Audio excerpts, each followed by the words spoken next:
جیسے پروفیسر صاحب نے اپنی انگلی برابر چین پر لے کر گئے تو انہوں نے اپنی اسمارٹنیس کا مظاہرہ کیا کہ وہ حاضر دماغ ہیں, وہ برابر اورل انسٹرکشنز کو فالو کر رہے تھے. اکثر لوگوں نے جو غلطی کی تو اس کا مطلب یہ ہے کہ وہ بہت اچھے فالوورز ہیں, ٹیچر کے سامنے اسمارٹنیس کا مظاہرہ نہ کرتے ہوئے انہوں نے اس کو فالو کرنے کی کوشش کی. دونوں لحاظ سے کوئی غلط بات نہیں ہے, ٹھیک ہے, لیکن سبق اسے یہ سیکھنا ہے کہ استاد کی ایک ایک ادا وہ طلبہ کے لیے نمونہ ہے. آپ جس طریقے سے کریں گے طلبہ اسی طریقے سے فالو کریں گے, ٹھیک ہے.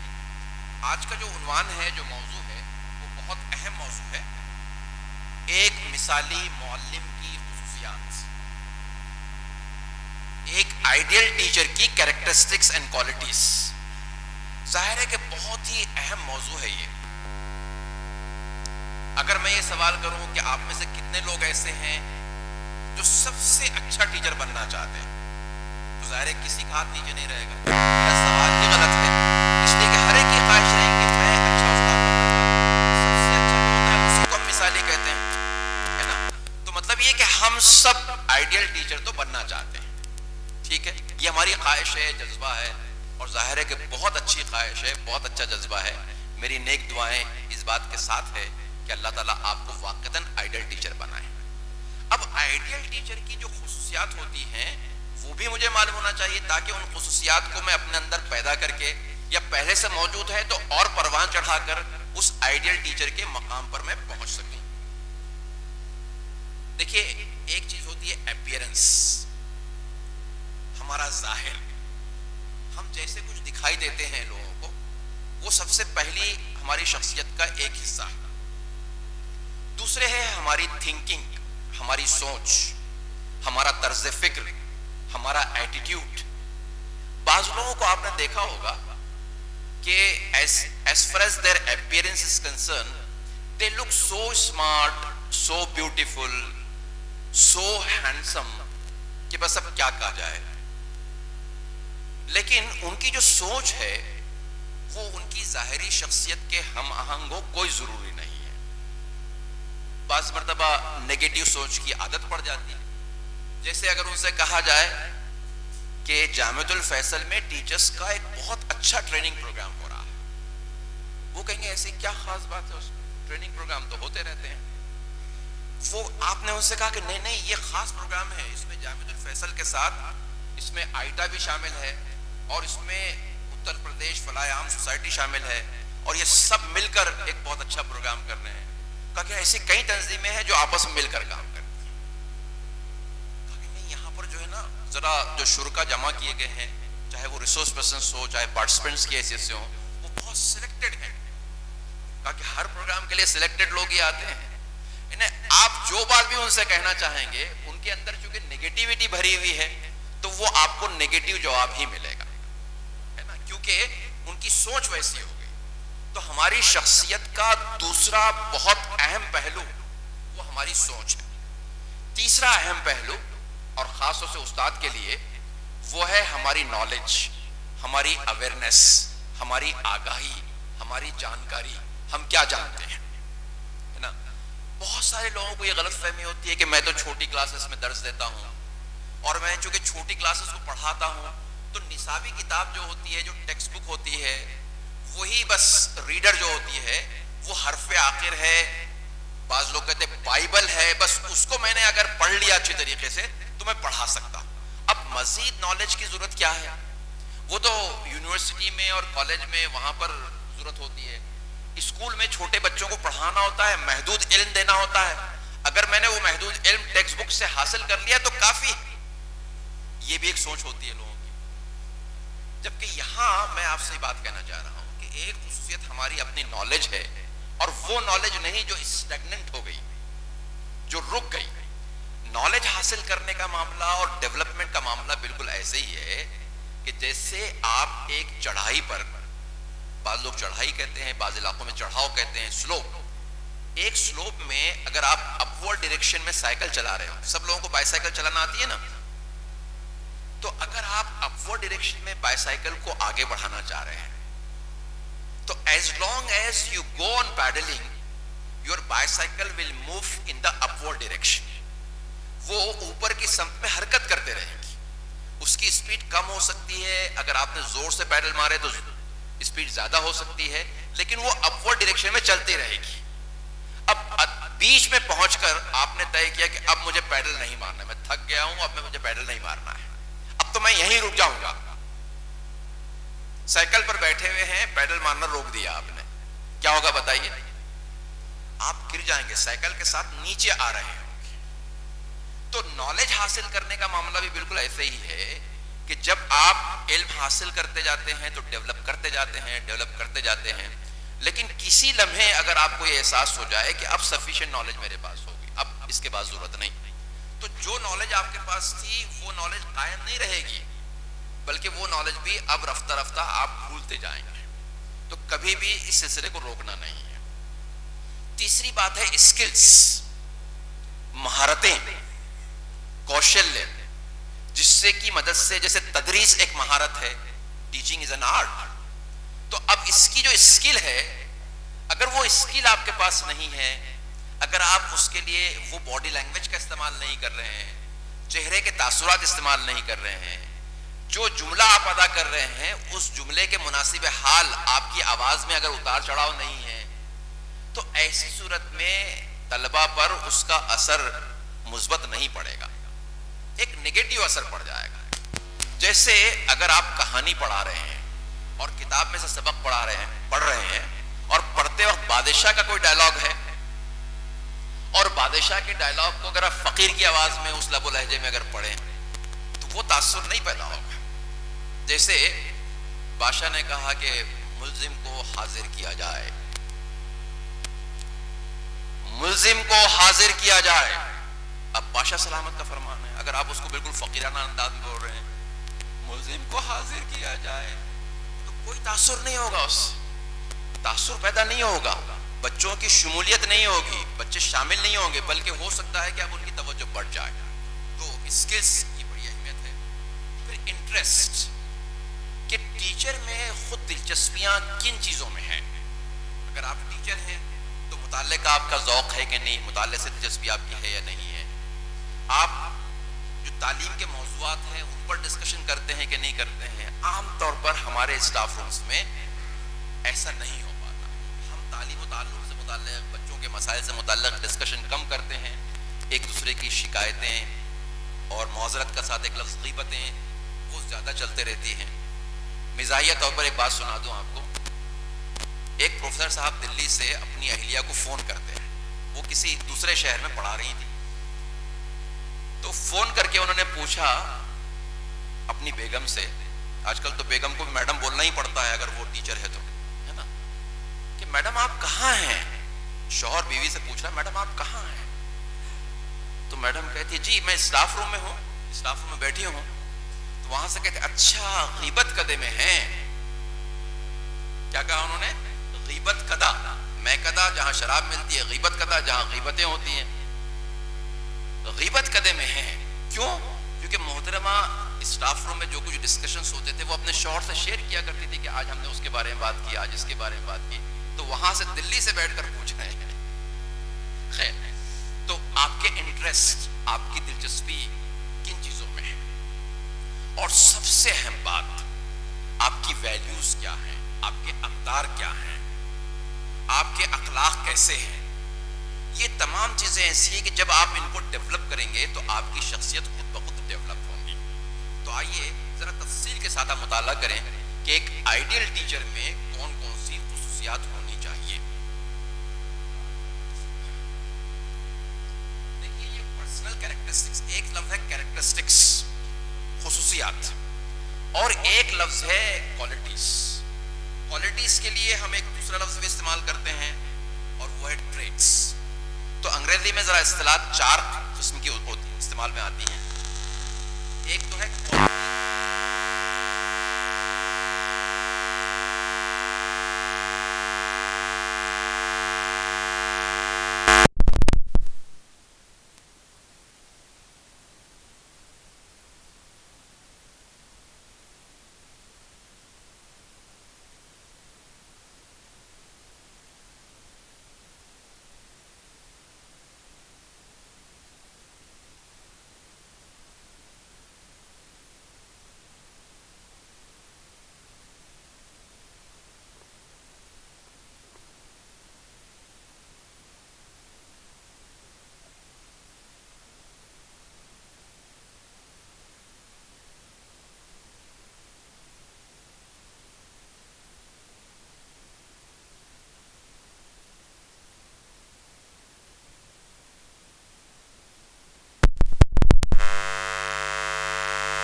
کی ذمہ داری ہے. اب وہ اگر صبر و سکون کے ساتھ سنتا ہے تو پیشنس والی جو کیفیت ہے, وہ جو کوالٹی تھی, اب وہ کیریکٹرسٹکس میں تبدیل ہو گئی ہے نا. تو کوالٹی فطری طور پر ہوتی ہے ہمارے پاس, اور کیریکٹرسٹکس وہ جس کا ہم اپنے عمل کے ذریعے سے مظاہرہ کرتے ہیں. لیکن تھوڑ دل کے لیے مان کے چلیے کہ ہم کوالٹی, کیریکٹرسٹکس, ٹریٹس یا ایٹریبیوٹس, میں اس کے ٹیکنیکل جارگن میں نہیں جاؤں گا. مان لیجئے کہ یہ سب ایک ہیں, کوئی بات نہیں اس سے, لیکن یہ ہے کہ میرے پاس جو ہے تو ہے, اب جو نہیں ہے تو میں کیسے پیدا کروں, اور جو ہے موجود ان کو میں کیسے ڈیولپ کروں. یہ ایک بہت ہی اہم سوال ہے. اگرچہ کہ میرا جو موضوع ہے اس موضوع کے پرویو میں, اس کے دائرے میں یہ بات نہیں آتی, لیکن انشاءاللہ ہم کوشش کریں گے کہ اس کو ڈیولپمنٹ کیسے, اس کا ڈیولپمنٹ کیسے ہوتا ہے, اس کے بارے میں بھی ہم ضرور کچھ بات کر سکیں. بعض چیزیں ایسی ہوتی ہیں کہ جو پروفیشنل کوالٹیز ہیں اور وہ انسان کے پاس ایز اے پروفیشنل ضروری ہیں. جیسے سبجیکٹ ماسٹری, استاد کو اپنے موضوع پر, اپنے مضمون پر عبور حاصل ہونا چاہیے. جو اس کا وشے ہے اس وشے پر پربھتو اگر نہیں ہوگا, اپنے نفس مضمون پر عبور حاصل نہیں ہوگا, کنٹینٹ پر ماسٹری نہیں ہوگی, تو وہ اپنے طلباء کو سکھانے کا ویسا حق ادا نہیں کر پائے گا جو کہ اس نے کرنا چاہیے. اس کی مثال ایسی ہے کہ گھروں میں, لیٹرین میں, باتھ روم میں, کچن میں پانی سپلائی کیا جاتا ہے. اگر 3 منزلہ مکان ہے تو پانی کی ٹنکی کہاں ہوتی ہے, واٹر ٹینک کہاں ہوتا ہے, ٹیرس پر ہوتا ہے. اب ٹیرس سے آپ سب جگہ سپلائی کر سکتے ہیں, فرسٹ فلور پہ, گراؤنڈ فلور پہ, سیکنڈ فلور پہ, سب جگہ آپ ٹیرس سے سپلائی کر رہے ہیں. تو پانی کی ٹنکی اوپر کیوں رکھی جاتی ہے, گراؤنڈ فلور پہ کیوں نہیں رکھی جاتی ہے, فرسٹ فلور پہ کیوں نہیں رکھی جاتی ہے, سیکنڈ فلور پہ کیوں نہیں رکھی جاتی ہے, ہم ٹیرس پر ہی کیوں رکھتے ہیں, کیا وجہ بتائیے, جلدی سے بتائیں, دیر نہ کریں. جی, پانی ہمیشہ اوپر کی سطح سے نیچے کی سطح کی جانب موو کرتا ہے. مائع کی حرکت ہمیشہ اونچی سطح سے نچلی سطح کی طرف ہوتی ہے, اس لیے ہم اس کو اونچی سطح پر رکھتے ہیں. بالکل یہی معاملہ ہے, علم کا بہاؤ بھی ہمیشہ اونچی سطح سے نیچی سطح کی جانب ہوگا. اگر ایک استاد کی تیاری بہت اچھی ہوگی اور تیاری کر کے اپنے نفس مضمون پر وہ عبور, کمانڈ حاصل کر لے گا, ماسٹری حاصل کرے گا, تب تو بہت آسانی کے ساتھ علم کا بہاؤ طالب علم کی جانب ہو پائے گا. اب ظاہر ہے کہ یہ جو ماسٹری حاصل کرنے کی جو کیفیت ہے, یہ ایک آدھ پیریڈ کی تیاری سے نہیں ہو جاتی. یہ ایک دن کا موضوع نہیں ہے, یہ ایک ہفتے, ایک مہینے کا کام بھی نہیں ہے. اس سلسلے میں مسلسل کوششیں کرنی ہوتی ہیں. میں ایک مثال آپ کو دیتا ہوں. یونیورسٹی میں ایک میڈم کا پروموشن ڈیو تھا, ایسوسیٹ پروفیسر تھی اور وہاں سے وہ پروفیسر بننے والی تھی, پروموشن تھا ان کا. تو انہوں نے سوال کیا کہ پروموشن کے لیے جو انٹرویو ہوگا, اس انٹرویو میں کیسے سوال پوچھے جاتے ہیں. میں نے کہا اب سوالات کا تو کوئی دائرہ محدود نہیں ہے, آپ کو تو بہت اچھی تیاری کرنی چاہیے. تو انہوں نے کہا کہ میں فزکس میں پی جی ہوں, تو فزکس سے متعلق کوئی سوال ہو سکتے ہیں. میں نے کہا کیوں نہیں ہو سکتے, اگر پینل میں فزکس سے متعلق لوگ ہوں گے تو کریں گے. کہا کہ اچھا ٹھیک ہے. ایجوکیشن کی تھی تو ایجوکیشن کے سوال تو ہوں گے ہی. پھر ان کے 2 سبجیکٹس تھے, سائنس اور میتھمیٹکس, ان سے متعلق سوالات ہوں گے. تو انہوں نے کہا اچھا ٹھیک ہے, میں سمجھ گیا. تو میں نے کہا اچھا, عذرائے مذاق میں نے ان سے کہا کہ میڈم آپ کا انٹرویو ابھی شروع ہو رہا ہے, سمجھ لیجیے, آپ مجھے یہ بتائیں کہ پلازما کسے کہتے ہیں, پلازما کسے کہتے ہیں. تو کہنے کہ پلازما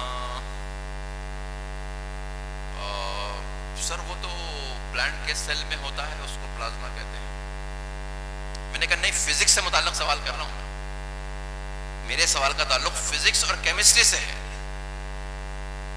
تو کہا کہ سر ایم ایس سی فزکس کرنے تک میں نے تو کبھی پلازما سنا نہیں ہے. اب دیکھیے ان کو اس وقت کیا کیفیت رہی ہوگی, حالانکہ مجھ سے بہت جونیئر ہے وہ, انہوں نے زمانے طالب علم میں پڑھا ہوگا نہیں پڑھا ہوگا مجھے پتہ نہیں, لیکن آج کل تو 11-12 کی کتابوں میں, بعض جگہ تو 9th کی اور 10th کی کتابوں میں پلازما کا کنسپٹ شامل ہے. اب وہ سائنس کے طلباء کو فزیکل سائنس میتھڈ پڑھاتی ہیں، پیڈاگوجی آف ٹیچنگ فزکس وہ پڑھاتی ہیں، لیکن انہوں نے کبھی نئی کتابوں کو بہت غور سے نہیں پڑھا، اس کی اسٹڈی نہیں کی. اب انٹرویو کی تیاری ہے اس لیے تھوڑی فکر لاحق ہو گئی، لیکن بچوں کے ساتھ کیسے حق ادا ہو پاتا ہوگا، آپ سوال آپ سمجھ سکتے ہیں. اور ایسی ایک نہیں کئی مثالیں ہیں کہ لوگ پڑھتے نہیں ہیں، ماسٹری ایسے ہی حاصل نہیں ہو جاتی. اگر آپ کو اپنے مضمون پر، اپنے کنٹینٹ پر، اپنے سبجیکٹ کنٹینٹ پر عبور حاصل کرنا ہے تو مسلسل مطالعہ کرنے کی ضرورت ہے. اپنے سبجیکٹ کا مطالعہ کیجیے، اسلامی کتابوں کا مطالعہ کیجیے، اخلاقی کہانیوں کا مطالعہ کیجیے. کوشش اس بات کی کیجیے کہ مطالعہ آپ کا ذوق اور شوق بن جائے، آپ کا پیشن بن جائے. اور زیادہ بڑا ٹارگٹ نہیں، بہت چھوٹا سا ٹارگٹ میں آپ کے سامنے رکھنا چاہتا ہوں. آپ اگر مجھ سے وعدہ کریں گے تو میں ایک ٹارگٹ آپ کو دوں گا کہ آپ مجھ سے جو وعدہ کریں گے اس کو پورا کریں گے انشاءاللہ. بہت چھوٹا سا ٹارگٹ میں آپ کو دینا چاہتا ہوں. کوشش اس بات کی کیجئے کہ آپ کی دلچسپی کی جو کتاب آپ پڑھنا چاہتے ہیں پہلے سلیبس سے متعلق پڑھیے، اور اس کے بعد سلیبس سے ہٹ کر جو پڑھنا چاہتے ہیں پڑھیں، لیکن روزانہ کم از کم 10 صفحات ایسے پڑھیں جیسے ان 10 صفحات پر کل آپ کا امتحان ہونے والا ہے. بہت غور سے پڑھیے، دل لگا کر پڑھیے، اس کے کی پوائنٹس کو اپنی ڈائری میں نوٹ کیجیے، پھر ان کی پوائنٹس پر اپنے ساتھیوں سے ڈسکشن کیجیے، بچوں سے ڈسکشن میں لے کر آئیے. کبھی کبھار اپنی اس ڈائری کا اعادہ کیجیے، اس کو بھول مت جائیے، اس کو پھینک مت دیجیے، اس کو سنبھال کے رکھیے، کیونکہ وہ آپ کا حاصل مطالعہ آپ نے اس میں نوٹ کر لیا ہے. تو اس طریقے سے رفتہ رفتہ آپ دیکھیں گے کہ علم کا خزانہ آپ کے پاس حاصل ہوگا. دوسری ہے کمیونیکیشن اسکلس.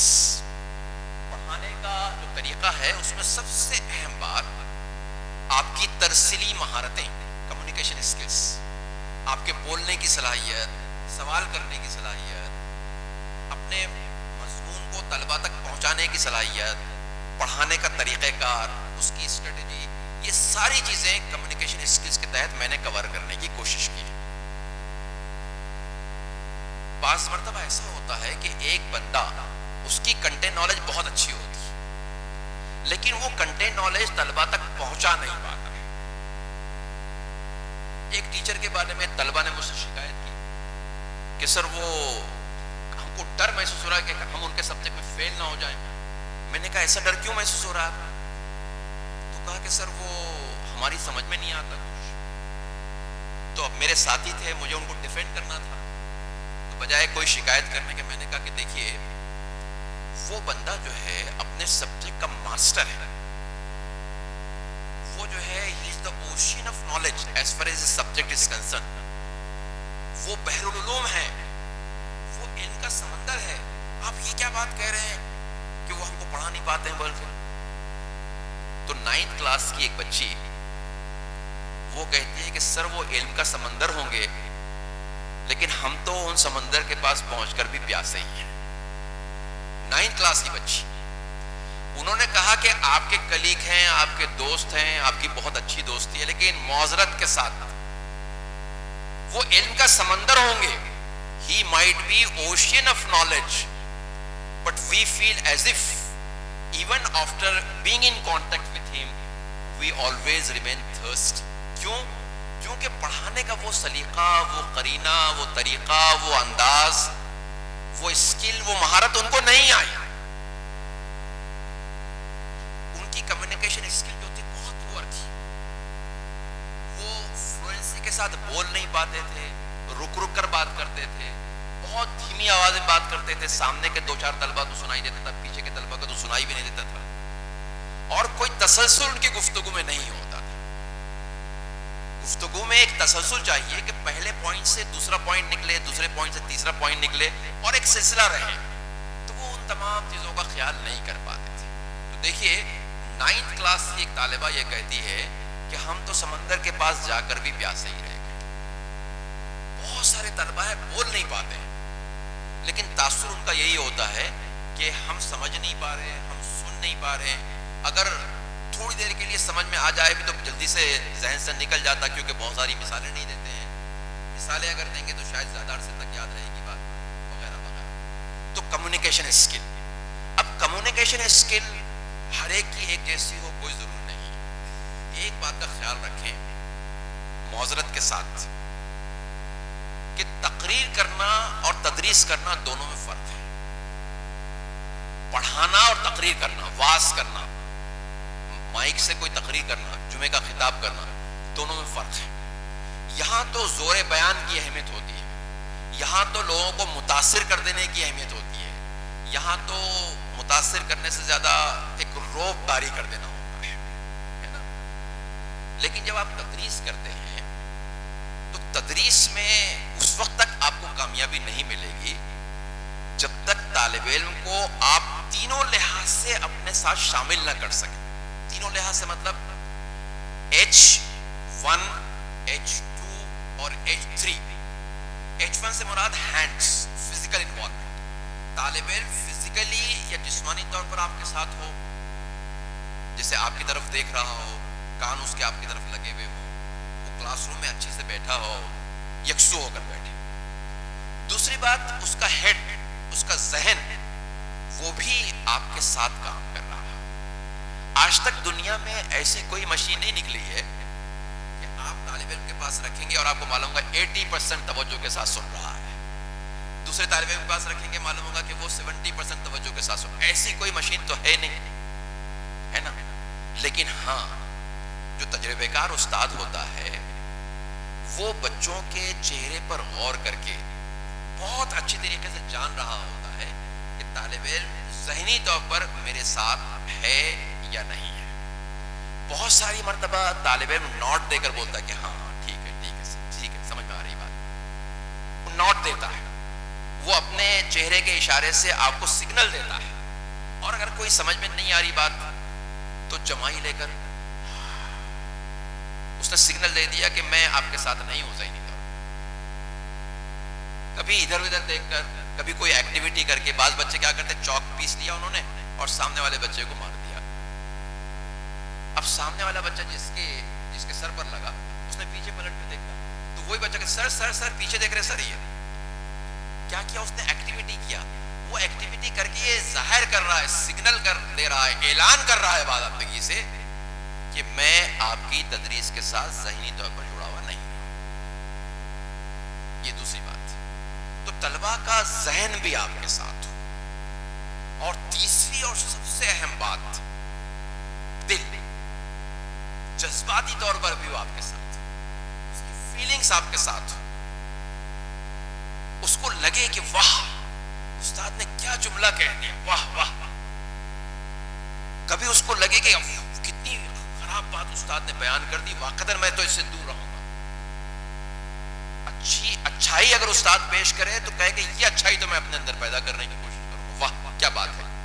اور کوئی برائی کو اس انداز میں استاد پیش کرے جیسا پیش کرنے کا حق ہے تو اس کے دل سے نکلے کہ نہیں میں اس برائی میں نہیں بولوں گا. استاد نے جو بات کہی ہے بہت اچھی بات کہی ہے، یہ تو بہت بڑی برائی ہے، میں اس میں ملوث کبھی بھی نہیں ہوگا. یہ کیفیت پیدا ہونی چاہیے فیلنگز کی سطح پر. آپ جانتے ہیں ایک بزرگ سے پوچھا گیا کہ لوگوں تک پہنچنے کے کون کون سے راستے. انہوں نے کہا میری نظر میں تو دو ہی ہے، ایک دماغ کا راستہ اور دوسرے دل کا راستہ. دماغ کے راستے سے مطلب سمجھا کر، کنوینس کر کے، مثال دے کر، دلیل دے کر اس کو سمجھا دیا آپ. لیکن اگر دل اس کا نہیں مانتا ہے نا، تو دل مطمئن نہیں ہوتا، دل خوش نہیں ہوتا ہے، تو آپ کی تدریس مؤثر ہو جائے کوئی ضروری نہیں. ہماری دو ساتھی وہاں بیٹھی ہوئی ہیں، آپس میں کچھ گفتگو کر رہی ہیں. پہلے ان کی گفتگو اہم گفتگو ہو جائے آپ کر لیجیے، مکمل کر لیجیے بات. لاسٹ ان کی طرف سے اجازت ملے گی تو میں شروع کروں. آپ کہیے کہ میں نے اپنے آپ کو تھوڑا سا چینج کیا تاکہ میں مؤثر انداز میں آپ تک پہنچ سکوں. پھر ہے کیوریوسٹی اینڈ انوویشن، تجسس، انکوزیٹونیس. ہر استاد کے پاس تجسس ہونا چاہیے. تجسس سب کے پاس ہوتا ہے فطری طور پر، لیکن ہم اس تجسس کا، کیوریوسٹی کا، جدیاسا کا، جاننے کی جو چاہ ہوتی ہے، چیزوں کو جاننے کی جو چاہ ہوتی ہے، اس کا عام طور پر صحیح استعمال نہیں کرتے. کسی نے کوئی اچھے خوبصورت رنگین قسم کے کپڑے پہن لیا تو ہم یہ تو جاننا چاہتے ہیں کہ اس نے کپڑے کہاں سے خریدا ہے نا. لیکن کسی نے بہت اچھی کتاب کا حاصل مطالعہ پیش کیا تو اس کتاب کا نام کیا ہے، اس کے مصنف کون ہیں، وہ کتاب کہاں اویلیبل ہے، آپ نے کہاں سے حاصل کی، ہماری لائبریری میں وہ کتاب موجود ہے یا نہیں ہے، یہ تمام چیزیں ہم جاننے کی کوشش نہیں کرتے ہیں عام طور پر. تو ایک استاد کی بہت ساری خوبیوں میں سے ایک خوبی یہ ہے کہ اس کے پاس کیوریوسٹی ہو، اور دوسری بات انوویشن ہو، اس کے پاس جدت پسندی ہو، اس کے پاس اپنے کام کو نئے نئے انداز میں کرنے کا سلیقہ اور قرینہ ہو. بعض لوگوں کو آپ نے دیکھا ہوگا کہ تقریر کر رہے ہیں، آ کر ایسے مائک کو پکڑا، اب ایسے جو پکڑ لیا اور ایسے کھڑے ہو گئے تو آدھے گھنٹے کی تقریر تو آدھا گھنٹہ ایسے ہی کھڑے رہیں گے. بعض لوگوں کو ایسے کرنے کا، اب ایسے کرنے کے کھڑے ہو گئے تو آخر تک ایسے ہی کھڑے رہیں گے. بعض لوگ بلیک بورڈ پر لکھنے کے عادی ہو، اب لکھے جا رہے ہیں. اگر کلاس 11 بجے شروع ہوئی تو 11 بجے سے لکھنا شروع کیا تو کب تک لکھ رہے ہیں؟ اگر 11:40 پر ان کی گھنٹی ختم ہو رہی ہے، ان کا پیریڈ ختم ہو رہا، ان کی کلاس ختم ہو رہی ہے، تو 11:40 تک وہ لکھتے ہی رہیں گے. اس سے کیا ہوتا ہے؟ ایک مونوٹونی آ جاتی ہے، ایک یکسانیت آ جاتی ہے، ایک جیسا انداز آ جاتا ہے. اور وہ ایک جیسا انداز کیا کرتا ہے؟ بوریت پیدا کرتا ہے، اکتاہٹ پیدا کرتا ہے، طلباء کو تھکا دیتا ہے. دیکھیے، اگر میں آپ سے سوال کروں کہ آپ کا فیورٹ آرٹسٹ کون ہے، فیورٹ اسٹار کون ہے، اگر میں آپ سے سوال کروں، مان لیجیے آپ کسی کرکٹر کو پسند کرتے ہیں، آپ اس کے فین ہیں، تو آپ نے نام بتا دیا. اب آپ کے اس فیورٹ کرکٹر کو میں یہاں لا کر بٹھا دوں، اب میں فیورٹ کرکٹر کو یہاں لا کر بٹھا دوں، مان لیجیے کہ یہی فیورٹ کرکٹر ہے، ان کو لا کے میں نے بٹھا دیا.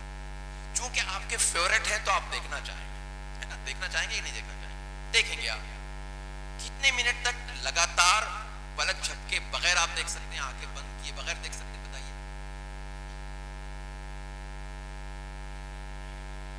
جی 20-25 سیکنڈ تک دیکھ سکتے ہیں.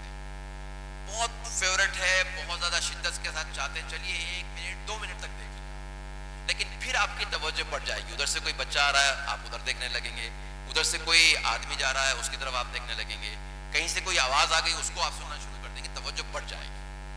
تو فیورٹ اسٹار کی طرف بھی مسلسل اگر آپ نہیں توجہ دے پاتے ہیں تو بچوں سے اس بات کی آپ کیسے امید کرتے ہیں کہ 40 منٹ تک لگاتار توجہ کے ساتھ وہ آپ کو دیکھتے رہیں، آپ کو سنتے رہیں؟ اگر میں ایسی امید کر رہا ہوں تو مجھے یہ سوچنا چاہیے نا کہ آخر میرے اس چہرے میں، میرے اس منہ میں، عام زبان میں کہ تھوبڑے میں، آخر ایسی کیا کشش ہے کہ میں طلباء سے امید کرتا ہوں کہ مسلسل مجھے دیکھتے رہیں؟ جب تک آپ ورائٹی نہیں پیدا کریں گے، ظاہر ہے کہ اس میں تو کوئی پلاسٹک سرجری کرنے کے لیے تو ٹیچر بنا نہیں ہے کہ وہ جائے گا پلاسٹک سرجری کر کے آئے گا، اور کر کے بھی آیا تو اس کا خوبصورت چہرہ کتنی عرصے تک باقی رہے گا؟ اس کو تو اس کی جو خوبصورتی ہے اللہ تعالیٰ نے ہر چیز کا زوال بنایا ہے، وہ خوبصورتی بھی ختم ہو جائے گی. اور وہ خوبصورت چہرے کے ساتھ بھی اگر ٹیچر پڑھائے گا تو 2 3 4 5 منٹ سے زیادہ توجہ نہیں رہے گی. لیکن اگر آپ نے اپنی تدریس میں ورائٹی پیدا کی، آپ سب طلباء کو مخاطب کر کے ان سے آئی کانٹیکٹ پیدا کرتے ہوئے، سب کی طرف توجہ دیتے ہوئے آپ پڑھا رہے ہیں، سب کو انوالو کر کے پڑھا رہے ہیں، آپ نے سبق کے نام کا سبق کا عنوان جو ہے اس کا اعلان کیا، پھر آپ نے اس کو بورڈ پر لکھا، پھر ایک ایک پوائنٹ کو پڑھاتے جا رہے ہیں، وہ پوائنٹ کو آپ بورڈ پر لکھتے جا رہے ہیں، درمیان میں آپ سوال بھی کر رہے ہیں، درمیان میں طلباء کو موقع فراہم کر رہے ہیں کہ ان کے ذہن میں کوئی سوال آ رہا ہو تو وہ سوال کر سکتے ہیں. کبھی آپ کہہ رہے ہیں کہ آپس میں مشورہ کر کے مجھے بتائیے، تو بات چیت کرنے کا موقع بھی آپ نے دیا.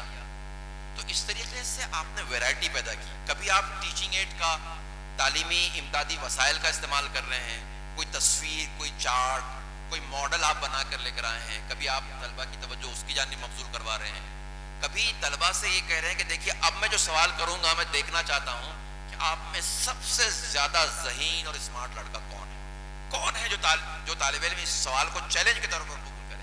تو آپ نے کیا کیا؟ ایک چیلنج کی کیفیت پیدا کر دی. تو یہ مختلف ٹیکنیکیں ہیں جن کی مدد سے آپ طلباء کو انوالو کرنے کی کوشش کر سکتے ہیں. یقین جانیے موضوع کے سلسلے میں میرے پاس باتیں بہت ساری ہیں.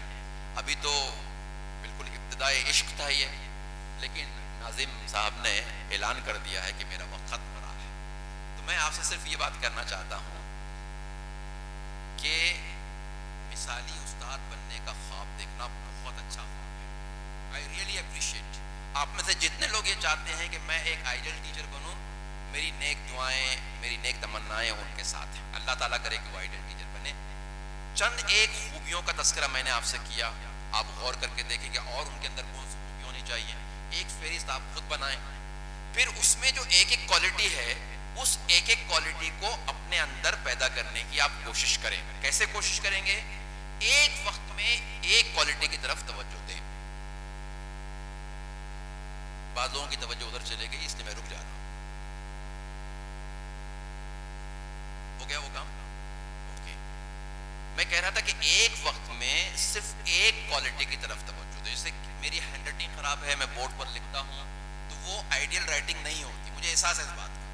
تو میں 3 مہینے کے لیے 4 مہینے کے لیے اپنے آپ کو ٹارگیٹ دوں. کیسے؟ میں اپنے آپ کو دیکھ کر آئینے میں کہوں، میرا نام محمود صدیقی ہے، تو میں کہوں کہ mister Mahmood Siddiqui, I give you a target of 3 months and I want to see that within 3 months you need to improve your handwriting. آپ کو 3 مہینے میں اپنی ہینڈ رائٹنگ امپروو کرنا ہی کرنا ہے. اب کیسے ہو جائے گا؟ میں تصویر لے کر بیٹھ جاؤں اور میں کہوں مجھے ہینڈ رائٹنگ امپروو کرنا ہے، مجھے امپروو کرنا ہے، مجھے امپروو کرنا ہے، ہو جائے گا؟ نہیں ہوگا. اب اس کے لیے جس کی ہینڈ رائٹنگ اچھی ہے اس کے پاس جا کے گائیڈنس لینا چاہیے. پھر اپنا ایک پروگرام آف ایکشن بنانا چاہیے کہ روزانہ شام میں 1 گھنٹہ 1.5 گھنٹہ لکھنے کی مشق کروں گا. اور اسی مشق کے درمیان 3-4 مہینے کا عرصہ لگ سکتا ہے.